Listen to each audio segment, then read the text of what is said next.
ఇది కేవలం సమాచారంగా మాత్రమే భావించండి. వైద్య నిపుణులను సంప్రదించండి. బ్లడ్ డోనర్ అనేది ఎప్పుడు ఎన్ని రోజులకు ఒకసారి బ్లడ్ డొనేట్ చేయొచ్చు? ఎవరికైనా మీరు బ్లడ్ డొనేషన్ ఇస్తున్నారంటే వారి మనిషి ప్రాణం కాపాడినంత. బ్లడ్ ఇస్తే ఏమో అవుతుందని, లేకపోతే నాకేమో ప్రాబ్లం అవుతుందని, నేను ఇమ్యూనిటీ తగ్గిపోతుందని, లేకపోతే అలాగే ఇప్పుడు ఆల్కహాల్ తీసుకునే వాళ్ళు చాలా ఎక్కువైపోయారు కదా సార్, అలాంటి వాళ్ళు ఇవ్వచ్చు అంటారా? ఆల్కహాల్ తీసుకోవడం అంటే దాన్ని కొన్ని టెస్ట్లు ఉంటాయి. అంటే లివర్ ఎలా ఉంది, బ్లడ్ ఇచ్చే 1 to 48 hours వరకు వితౌట్. ఇప్పుడు బ్లడ్ డొనేట్ చేసే వ్యక్తి అంటే ఎలా ఉండాలి? హెల్దీగా ఉండాలి. బీపీ కానీ షుగర్ కానీ. బ్లడ్ ఇచ్చిన తర్వాత ఎలాంటి ఆహారం తీసుకోవాలి? బ్లడ్ ఇచ్చిన తర్వాత కొంచెం వీక్ అవుతారు. వీక్ అయినప్పుడు హైడ్రేట్ కావాలి. అంటే ఎక్కువ.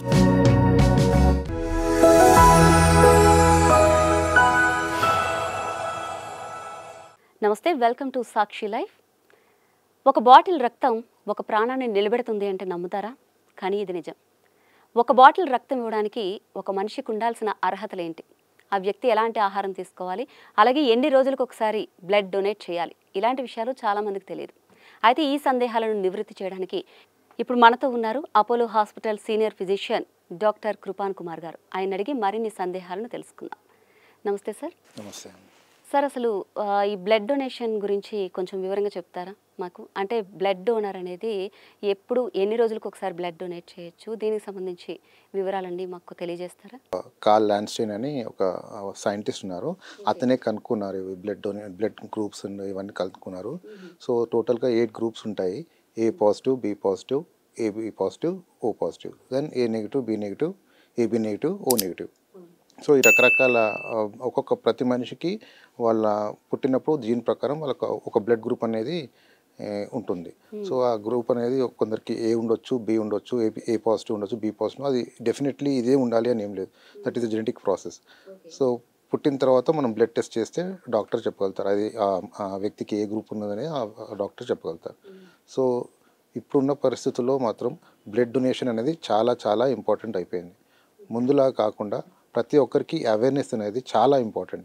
ఎస్పెషల్లీ యూత్ ఎవరైతే ఉన్నారో వాళ్ళకి ఈ నేను చెప్పే ప్రతి ఒక్క పాయింట్ వాళ్ళు తీసుకొని ఎంతో ఇండైరెక్ట్లీ ఆర్ డైరెక్ట్లీ హెల్ప్ చేయొచ్చు సమాజానికి. ఎలా హెల్ప్ చేయొచ్చు అంటే బ్లడ్ డొనేషన్ అనేది మనకు ఒక మనిషి ప్రాణం కాపాడే అంత హెల్ప్ చేస్తున్నట్టు. ఎవరికైనా మీరు బ్లడ్ డొనేషన్ ఇస్తున్నారంటే వారి మనిషి ప్రాణం కాపాడినంత హెల్ప్ చేస్తున్నారు. అది ఎంతో అంటే చాలా డాక్టర్స్కి వచ్చే వాల్యూ ఎంత ఉందో వాళ్ళకు కూడా అంతే వాల్యూ వస్తుంది. అది నేను చెప్పగలుగుతాను. So every person in this ఇండియాలో బ్లడ్ నీడ్ అనేది చాలా చాలా ఎక్కువ ఉంది. బ్లడ్ బ్యాంక్స్ అనేవి కూడా ఉన్నాయి. సో మనకు అవేర్నెస్ అనేది తగ్గింది.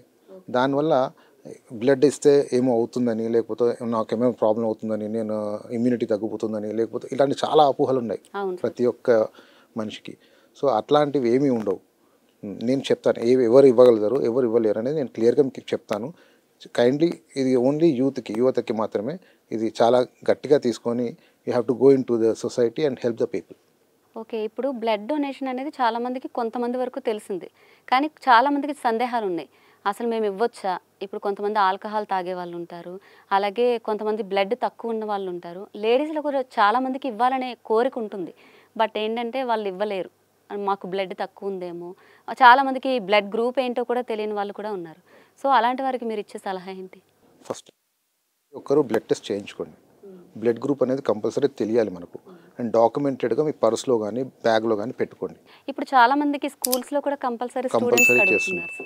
సో అది దానివల్ల హెల్ప్ ఏంటంటే మీకు ఎప్పుడైనా యాక్సిడెంట్స్ కానీ ఏమన్నా అవుతే మీకు బ్లడ్ గ్రూప్ చెక్ చేసే లోపల మీ దగ్గర డాక్యుమెంటెడ్ ఎవిడెన్స్ ఉంటే they can directly give you the blood. So blood అనేది తొందరగా ఇవ్వచ్చు. ఇంకోటి ఏంటంటే ఈ బ్లడ్ అనేది కొంతమంది ఇప్పుడు ఏ ప్లస్ ఉందనుకో, కొందరికి కొన్ని బ్లడ్ గ్రూప్స్ మాత్రమే ఇవ్వగలుగుతాం, అందరికీ అన్నీ ఇవ్వలేము. సో అదేంటి అనేది డాక్టర్స్ డిసైడ్ చేసి చెప్తారు అక్కడ. సో బ్లడ్ డొనేషన్ ఎంత ఇంపార్టెంట్ ఉంటుందంటే ఇవాళ రేపు ఉన్న సమాజంలో వి సీ యాక్సిడెంట్స్. యాక్సిడెంట్స్లో చాలామంది బ్లడ్ లాస్ ఉంటుంది, వారికి అవసరం పడుతుంది. కొందరికి సర్జరీస్ ఉంటాయి, సర్జరీస్లో బ్లడ్ అవసరం ఉంటుంది. కొందరికి డెలివరీ టైంలో ప్లాసెంటల్ టేర్ కానీ ప్లాసెంటల్ హెమరేజ్ అంటారు, అంటే డెలివరీ టైంలో బ్లడ్ లాస్ ఎక్కువ అవుతుంది, వారికి అవసరం ఉంటుంది. కొందరికి అనీమియా, పుట్టుకతోనే అనీమియా, రక్త కణాలు తక్కువ ఉంటాయి. సో రకరకాల అనీమియాలు ఉంటాయి, అంటే థాలసేమియా అని, హిమోఫీలియా అని. So there are different kind of blood diseases అంటారు వీటిని. అవి రకరకాలు ఉంటాయి, ఒక్కొక్కరికి ఒకలా ఉంటాయి. సో వారికి బ్లడ్ అవసరం ఉంటుంది. ఎవరికైనా క్యాన్సర్ ఉందనుకోండి, క్యాన్సర్ పేషెంట్స్కి కూడా చాలా అవసరం ఉంటుంది బ్లడ్. అండ్ కొందరికి కిడ్నీ ప్రాబ్లం ఉంటుంది. కిడ్నీ ప్రాబ్లంలో కూడా అనేమియా అవుతుంటుంది, అంటే ఆన్ అండ్ ఆఫ్ అనేమియా, అంటే రక్తం తగ్గిపోతుంటుంది కిడ్నీ ప్రాబ్లం. కొందరికి అల్సర్స్ ఉంటాయి, అల్సర్స్ వల్ల కానీ గ్యాస్ట్రైటిస్ వల్ల కూడా మనకు బ్లడ్ అనేది బ్లీడ్ అవుతుంటుంది ఇంటెస్టైన్లో. సో వారికి కూడా హిమోగ్లోబిన్ తగ్గుతుంటుంది. ఇంకా ఇలా రకరకాల పీపుల్, అంటే చాలామందికి రక్తం అనేది చాలా ఇంపార్టెంట్. అది మనకు తెలియదు, అంటే మేము డాక్టర్స్గా డే అండ్ నైట్ చూస్తున్నాం కనుక మాకు తెలుసు రక్తం అనేది ఒక మనిషికి ఎంత ఇంపార్టెంట్ అది. సో ఎవరైనా సరే above 18 to 60 years blood donate చేయొచ్చు. నార్మల్గా మీరు బ్లడ్ ఎవరి ద్వారా తీసుకోవాలి అనుకున్నప్పుడు ఎలా ప్రొసీడ్ అవుతారు సార్? అంటే డోనర్ ఎలా వస్తారు మీ దగ్గరికి? ఎవరైనా సరే బ్లడ్ డొనేట్ చేయాలనుకుంటే బ్లడ్ బ్యాంక్ క్యాంప్స్ అవుతుంటాయి అప్పుడప్పుడు, లయన్ క్లబ్స్ అవి ఉంటాయి. చాలా మటుకు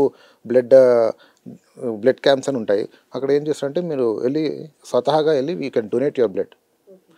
ఒక బ్లడ్ డొనేట్ చేసేస్తే ఒక్క బ్లడ్ అనేది ముగ్గురికి యూజ్ అవుతుంది, ముగ్గురు పేషెంట్స్కి యూజ్ అవుతుంది. ఒక బ్లడ్ నుంచి ఒక వ్యక్తి నుంచి ఎన్ని లీటర్లు బ్లడ్ తీసుకోవచ్చు? ఒక వ్యక్తి నుంచి 250 to 300 ml తీసుకోవచ్చు. తీసుకొని దాన్ని ప్లాస్మా లాగా కానీ, ప్లేట్లెట్స్ లాగా కానీ, ఇంకా క్రయోప్రెస్టేట్ అంటారు, ఇంకా ఆర్బీసీ, అంటే రకరకాలుగా దాన్ని డివైడ్ చేసుకొని ఎవరికి ఏది అవసరమో అది ఇస్తుంటాం. ఇప్పుడు డెంగ్యూ పేషెంట్స్ ఉన్నారు, ఇప్పుడు డెంగ్యూ సీజన్ స్టార్ట్ అవుతుంది, దానికి ప్లేట్లెట్స్ పడిపోతుంటాయి. సో ప్లేట్లెట్స్ పడిపోయినప్పుడు ప్లేట్లెట్స్ పెంచాలంటే ప్లేట్లెట్స్ ఒకసారి పడిపోవడం బ్లీడింగ్ స్టార్ట్ అవుతుంది.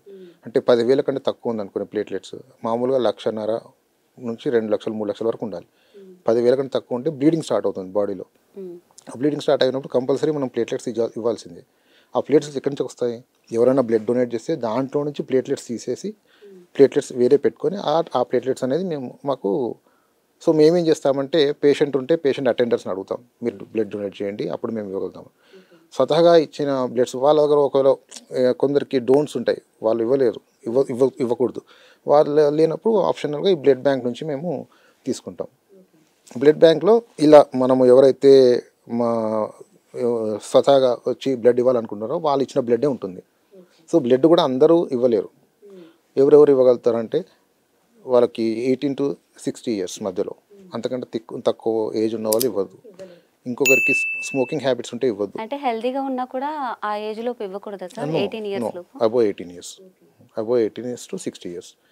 అలాగే ఇప్పుడు ఆల్కహాల్ తీసుకునే వాళ్ళు చాలా ఎక్కువైపోయారు కదా సార్, అలాంటి వాళ్ళు ఇవ్వచ్చు అంటారా? ఆల్కహాల్ తీసుకోవడం అంటే దాన్ని కొన్ని టెస్ట్లు ఉంటాయి, అంటే లివర్ ఎలా ఉంది, కిడ్నీస్ ఎలా ఉన్నాయి, లంగ్స్ ఎలా చూసుకొని అవన్నీ నార్మల్ ఉంటే బ్లడ్ ఇచ్చే 1 to 48 hours వరకు వితౌట్ ఆల్కహాల్ ఉండాలి. అప్పుడు అన్నీ నార్మల్ ఉంటేనే అప్పుడు డాక్టర్ ఓకే అంటేనే ఇవ్వగలుగుతాం. అలా ఏమైనా అబ్నార్మల్ ఉంటే దే కాంట్ గివ్. ఇప్పుడు నార్మల్గా ఒక పర్సన్ అత్యవసర పరిస్థితిలో ఉన్నప్పుడు అనౌన్స్మెంట్ ఇస్తారు, ఇలా బ్లడ్ కావాలి అని చెప్పి. ఒక పర్సన్ ఎవరైనా ఇవ్వడానికి వస్తారు, సాధారణంగా ఆ పర్సన్ వచ్చినప్పుడు ప్రాసెస్ ఎలా ఉంటుంది? అంటే ఫస్ట్ అతనికి ఏమైనా టెస్టులు చేస్తారా? అంత టైం ఉంటుందా? కంపల్సరీ టెస్ట్ చేయకుండా ఏ బ్లడ్ టెస్ట్ ఇవ్వము. బ్లడ్ టెస్ట్ చేయకుండా బ్లడ్ ట్రాన్స్ఫ్యూజన్ చేయం. నార్మల్గా ఎంత టైం పడుతుంది ప్రాసెస్కి? 2 to 3 hours పడుతుంది. ఇప్పుడు బ్లడ్ డొనేట్ చేసే వ్యక్తి అంటే ఎలా ఉండాలి? హెల్దీగా ఉండాలంటే? హెల్దీగా ఉండాలి, బీపీ కానీ షుగర్ కానీ కంట్రోల్లో ఉండాలి. అండ్ ఏ రకమైన క్రోనిక్ డిసీజెస్ అంటే కిడ్నీ ప్రాబ్లమ్స్ కానీ, క్యాన్సర్ కానీ, హెచ్ఐవి కానీ, హెచ్బిఎస్ఏజీ అంటారు, హెచ్సివి అంటే హెపటైటిస్ కేసెస్, వీళ్ళు ఇవ్వరాదు, 80% ఇవ్వరాదు. సో ఇట్లాంటివి మేము టెస్ట్ చేస్తాం. ఫస్ట్ పేషెంట్ నార్మల్గా వస్తే హెచ్ఐవి టెస్ట్, హెచ్బిఎస్ఏజీ, హెచ్సివి ఇలాంటి టెస్టులు కొన్ని మినిమం టెస్టులు ఉంటాయి, అవి చూసి ఎలిజిబుల్ అయితేనే తీసుకుంటాం. బీపీ చెక్ చేస్తాం, షుగర్ చెక్ చేస్తాం, హార్ట్ రేట్ చెక్ చేస్తాం. ఇవన్నీ చెక్ చేయకుండా ఏమీ ట్రాన్స్ఫ్యూజన్ జరగదు. కంపల్సరీ ఇవన్నీ నార్మల్ ఉంటేనే test we can give blood transfusion. అంటే ఎంత టైం పట్టొచ్చు దీనికి? అంటే డిపెండ్స్ అమ్మా, కొందరికేమో 1-2 hours అయిపోతుంది. కొందరు హ్యూజ్ బ్లడ్ బ్యాంక్ పెడుతున్నప్పుడు బ్లడ్ తీసేసుకొని దాంట్లో ఏమైనా అబ్నార్మల్ ఉంటుందో చూస్తాం, తీసుకొని అబ్నార్మల్ ఉంటే అవి డిస్కార్డ్ చేసేస్తాం. సో